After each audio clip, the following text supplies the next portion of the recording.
Welcome to the Huddle. I'm Vahe Gregorian, Blair Kerkhoff on my left, Sam Mellinger on my right. We got a few topics to hit today. Let's talk first about the Royals, though.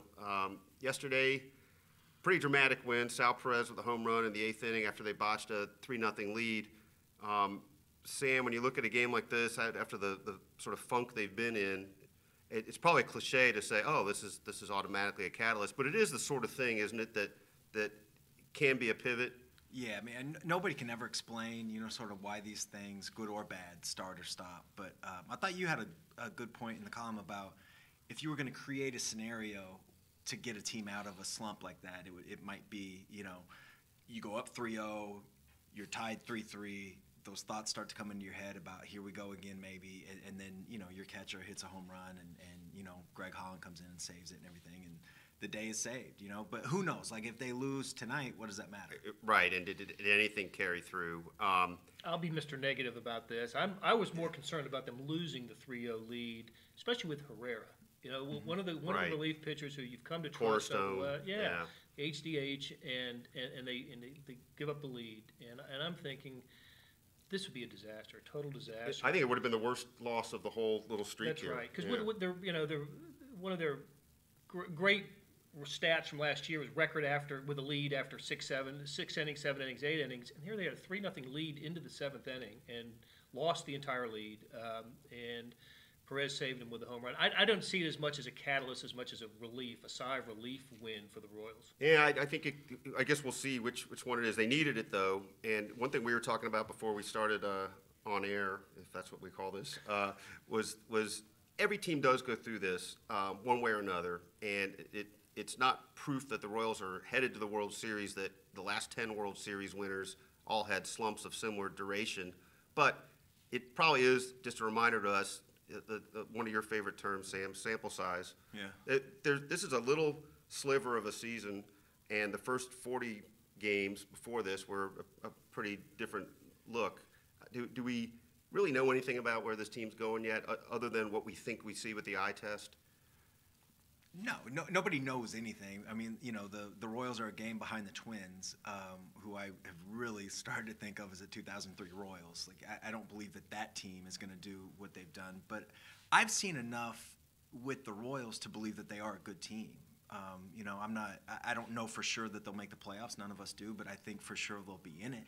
I don't think that they're just going to fall out and, win 75 games or whatever. I do think that the bullpen has too many good arms, to really let down consistently. Right. And the problem with the slump is two things coincided. And one was the offense just went in the tank, and then they got some shoddy starting pitching on times that they couldn't. And I think that the rotation is enough that they can be like average, maybe a little bit above. And the offense, I think, you can probably say the same thing. But the offense is constructed in a way they swing at everything.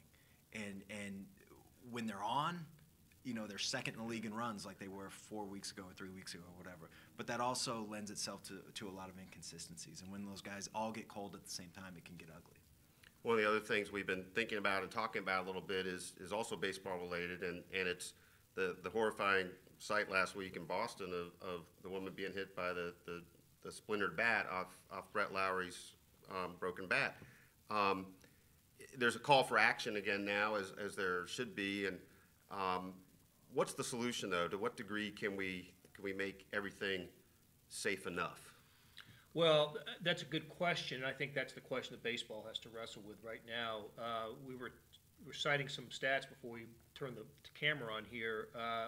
Let's see if we can remember them. About 1,750 hit by batted balls, according to Bloomberg. That resulted in some injury. There were injuries, right. And 53,000 foul balls. Out of 53,000 foul balls that occur in a baseball season.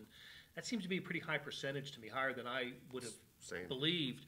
I think netting is the way to go here. I really do. And I know that, if you're paying $400 or $500 a seat, you don't want to look at that game through netting to sit close to the action. But I think I'd rather be protected and feel protected than risk getting a conked in the head with a foul ball. Look how close some of these. You look at the dugout suites at Kauffman Stadium and in other ballparks, just how close people are to the action. there's no reaction time to Right. to avoid a line drive foul And that's ball. if you're paying attention. Right, Yes, yeah. 53,000 balls, I think, was the number we thought it was that go into the stands. This sounds like maybe a silly component of this, but it is part of the long-standing thing with baseball. I mean, obviously you're not going to have netting that covers the entire stadium, but down low, how much a part of the baseball experience do you think is removed if the chance of a foul ball coming your way is gone, and does it really matter? Well, I think the netting, if they extended the netting, I don't think it would really take away anybody's foul balls. Like, I mean, it would take away those line drives going in there, and somebody gets Right. that ball. But it wouldn't. The foul balls that we think of people catching are kind of the arching, Yeah. and those would go over the net like they do Right. the netting Like that's behind it, behind yeah. that's behind home plate. I get, like you're saying, the aesthetics of it, but it is way too much to ask. I mean, by definition, just by how everything's set up, people are going to get hurt because nobody pays attention on every pitch, ready to react for 3 hours of a game. That just doesn't happen. And so there's going to be, usually it's a ball. Those come in a lot faster than the bats, but when the bats come in, they're pointy and they can, do a lot more And damage. rotating, Yeah. in a crazy way that Yeah. you The can't- ball you can kind of react and stop. The Right, bat you But better it's just depth perception, it's everything. Yeah. Maybe a little lighter note as we think about stopping and holding your attention. Foul ball experiences of your own, either as a kid or as an adult. Did you guys ever catch one? Ever drop one? I've got one that I'll hit you with after you guys tell yours. I've got a story. as he hangs his So- head. So yeah, you know how this is going to end. But so my birthday is May 15th. That happens to be George Brett's birthday. My family, like, we always came up to Royals games when I was a kid, like on me and George's birthday. And so my dad got the tickets like early enough that they were usually good seats. And this time we were down the right field line, a little bit beyond first base in the first row. And we're sitting there, and George Brett comes up to the plate and pulls a grounder foul. And my dad leans, rips the hat off my head and leans down. And I mean, the ball's coming right to us. And my dad leans down, and I'm like, man, this is great. Like, on my birthday, like, how's this? And he comes up, and there's just a hole in the hat. That's what he has. And I, like, he tried, like, what more can my dad do? So, like, we're both trying to act like we're not disappointed, but we both are. And then, like, a month later, it's the summer now, and I got, there was a big yellow manila envelope from the Royals in the mail, and it said to Sam Mellinger. My dad's name is also Sam, so I just figured it was his. And I bring in the mail. My mom's like, "Why don't you open that?" And there was a letter from some exec or whatever, like, we heard your what happened at the game. We're sorry, and please accept this. And it was a little like 5x7, I think, of it, and it said, "Sam, happy birthday, George Brett." How about that? Yeah, That's awesome. A happy ending. That is a happy ending. Yeah. And- I caught mine, so I don't have anything. Yeah, I caught my foul ball. Well, I've got That I've got kind of a fusion of both, which is one time, and I hate to say it, but I think it was as an adult, I was in position to get one. It just right off my hand. Looked like an idiot. And all this came back to me last year during one of the home World Series games when I'm sitting there typing away and hear the crack of the bat and look up, and there's a ball coming. And I'm realizing it's right on trajectory to me. And in that little brief span, I'm thinking about, A, I already got a new computer that day because my A key wasn't working on the previous one. So I got to protect that computer at all costs. B, I think I thought about that ball glancing off my hand 9 years ago.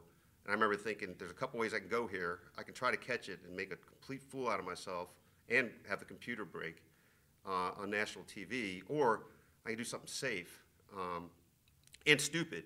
So what I did was I batted the ball down like I was playing volleyball, as if that was some successful, this is what you do. And then my only defense mechanism was to start typing right away again, act like nothing happened. And that was it. That's my whole terrible story. Maybe my worst athletic moment. I wanted to just catch the ball. It was hovering there. It looked big. And that's it for the Huddle. Thanks for joining us. And please check us out on kansascity.com for all things Kansas City sports.